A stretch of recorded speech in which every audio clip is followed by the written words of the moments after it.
शहर में रहोगे तो ये सब तो कुछ होगा ही ना। शहर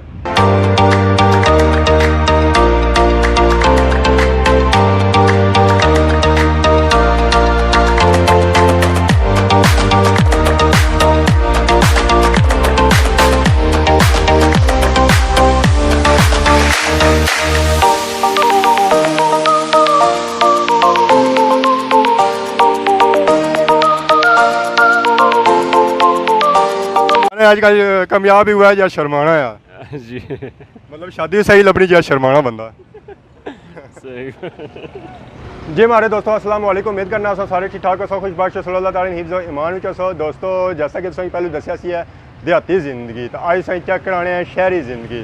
देहाती ज़िंदगी ने तुसें दस्सिया सी उत्थै क्या फायदे होने तो शहरी ज़िंदगी ने क्या फायदे होने या नुकसानात होने उत्थों अज तकसो है देहात होया तो शहर ना आए तो हो ही नहीं सकना है तो जुलो अज शहर तक होया जमान चौक हाँ बिल्कुल डडियाल ना ये इतना आया सा तो मैं चलो संगी शहरी जिंदगी भी दसी होना तो क्या जी होनी है इत्थै शहरी जिंदगी गड्डियां मोटरसाइकिल नहीं बरमार है तो काफ़ी ब्रश होया हुआ है तो लुदगी वगैरह इस तरह नहीं होनी है कि एक तो नोज़ करने हैं मतलब आवाज़ नहीं लुदगी फैलाने। दूसरा ये है कि इतना बंदा टुड़ी नहीं सकना है। तीसरा ये है कि जगह नहीं क्लोजिंग करने हैं। पंजवां ये है कि धुआं जा छोड़ने ये फिजा भी जाना है जिसकी वजह से सांस दियां बीमारियां फैलियां हैं। तो उस तो बाद गड़े बिल्डिंग वगैरह तको तो कितनियां इन्ना उपर उपर खड़ियां ये भी एक हवा बंद करनी है कि हवा रार पार नहीं होनी है। दोस्तों नाल कि दस्सिया सी है कि देहाती जिंदगी जी होनी है वो साफ सुथरी होनी है तो शहरी जिंदगी जिस होना तो ये कचरा वगैरह लपसी है डस्टबिन लगा हुआ है पर डस्टबिन कचरा घट ही पिया हुआ है तो बाकी सारा बाहर पिया हुआ है।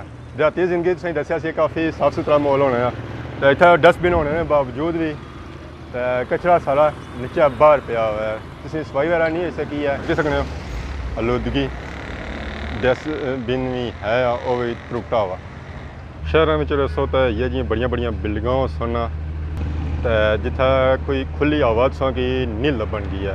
उस तो बाद अगर नीचे आछो तो ये तुसा की कारां गड्डियां मोटरसाइकिल ट्रक सब कुछ इतना रोडा मिल सन जे देहातों में नहीं होने एक रास्ता क्लोज करने पैदल बंदे नहीं जगह नहीं होनी है। उस तो बाद फिजा आलूदा करने जिस नाल फिजा भी जाने तो ऑक्सीजन या बीमारियां पैदा होनियां हैं तो जी देहातों में होना है कि दरख्त वगैरह लगे हुए होने हैं तो वो ताज़ा हवा छोड़ने इतना तुम तक सकने तुम कोई बूटा वगैरह नज़र नहीं आई रहा तो इतना रश ही रश है तो तुसेंगी बंदा ही बंदा नज़र आई रहा उसी है कि ज्यादा लॉकडाउन है उस तरह रश नहीं है थोड़ा है तो ये ऐसी है कि शहरों में देहातों में क्या फ़र्क है तो शहरों में बंदे ज़्यादा होने या जगह नहीं कमी होनी है तो बिल्डिंगां जड़ियाँ जोड़ी जोड़ी दौड़ना चारियाँ होनियाँ तो उस तो बाद उन्होंने क्या कि सहन वगैरह नहीं होना है। जो दोस्तों शहर की तरफ जा ही रहे हैं आवाज़ घट ही छना पाया क्योंकि शोर काफ़ी है। अस्सलाम वालेकुम। वालेकुम सलाम। मेरा भरा क्या हाल है? अल्लाह का शुक्र है। तो क्या बेची रहे हो आज? बस सब्जी बेची रही हैं टिंडे शिंडे तो आज ईद खत्म हो गई है कोई बंदे गाहक वगैरह अच्छे बस गाह कशने हैं दुकाना शुकाना बंद है मंडी बंद है तो लॉकडाउन भी है? जी लॉकडाउन है अभी। कदों खुलसी है लॉकडाउन? बस यही 2-3 दिन बाद है कल बता रहे हैं कल खोलेंगे। ये लोग आने देहाती जिंदगी बड़ी सोहनी होनी है क्या बाने उसने बारे क्या मतलब है आने उत्थे जरा खुला माहौल होना ताज़ी हवा होनी कोई टेंशन नहीं है देहात गाँव बस गाँव में भी ठीक है बाज़ार तो बेहतर है ना कोई देखते हैं सुनते हैं। बाजार तो मंडी के लिहाज से बेहतर है तो बाकी परेशान नहीं है खुश है हम क्यों परेशान। खान साहब खुश है कि शहरों में जरा बोली शोली नहीं लानी पैनी है। मास्टर भाई दे भाई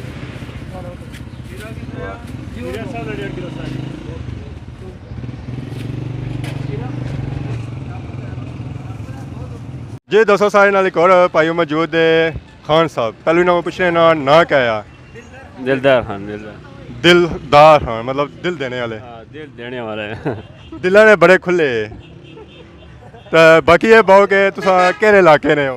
जी पेशावर ने या पेशावर च घर बार खत्म हो गया इत्थै आए हो हाँ उधर बस लॉकडाउन है, बीमारी है ना, बस काम शाम नहीं है तो इधर बीमारी आए। तो पूरे पाकिस्तान में चाहे था कोई शुक्र है, गुजारा है, बस सब्जी बेचने है, बस काम ठीक है, शुक्र है अल्हम्दुलिल्लाह। आने जो था डडियाल विच पौंड बड़े तो पौंड मिलने सही हो क्या जी ढूंढ को नहीं, लेकिन मेहनत करने अपना बस गुजारा है, चलना है पेशावर से, बस थोड़ा बहुत इधर काम सही है।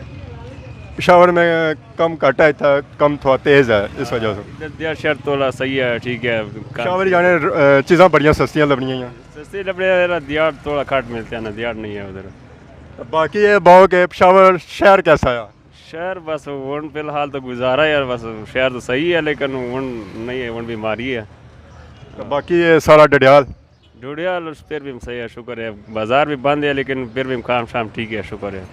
खान साहब ये क्या वजह से शर्माने बू नहीं कोई नहीं शर्माना यार, बस काम कहने हो शर्माना होना असा तो घर बैठा हो आने था बाजारा विच क्या लड़ना हुआ बिल्कुल सही है, काम में कोई शर्म नहीं आ रहा। आने आजकल कामयाब ही हुआ है या शर्माना है जी मतलब शादी सही लभनी या शर्माना बंदा सही क्या खान साहब तुम बोलना ही बंद करी गए मैं था तुम बंद करिए बस मसरूफ के गाहक आई गए, सब्जी दिया और तो हूँ फिर ये है ना सिस्टम अच्छा बाकी सब्जियां ने रेट वगैरह क्या जाई रहे तुम ने रेहड़ी लगी हुई है टमाटर खीरे कद्दू भिंडी उस तो बाद धनिया ककड़ी खकड़ी हाँ इन्होंने क्या रेट जाई रहे इसने बस येरा 50-60 रुपये टमाटर बेचने हैं, सिरा खीरा बेचने हैं, टिंडा भी रेट है, ककड़ी भी 80 रुपये किलो बेचने हैं।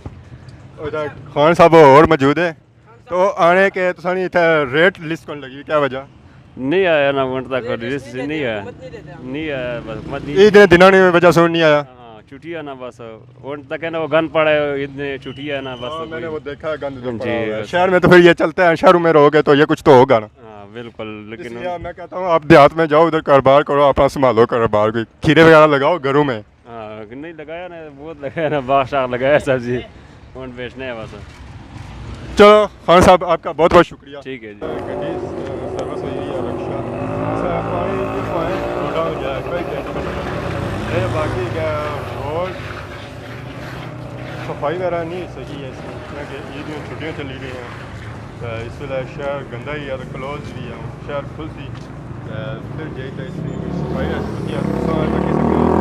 शहर क्या बसना है और लोगों ने सिरा बड़ी बसना है लोग नहीं तो शहर भी नहीं जी दोस्तों तकिया शहर तो शहर क्या होना है गाँव क्या होना है तुम पता लगी चुके हो शहरों में निज़ाम ज़िंदगी जो वो बहुत तेज़ है उस बाद जो शहरों में तुसां की रोज़मर्रा इस्तेमाल दी चीज़ां आसानी नाल लभी सकदियां उस बाद अस्पताल वगैरह स्कूल हर तरह की सहूलियत मौजूद होनी जी इंडिया तो कम ही होनी तो बाकी इतना शहरों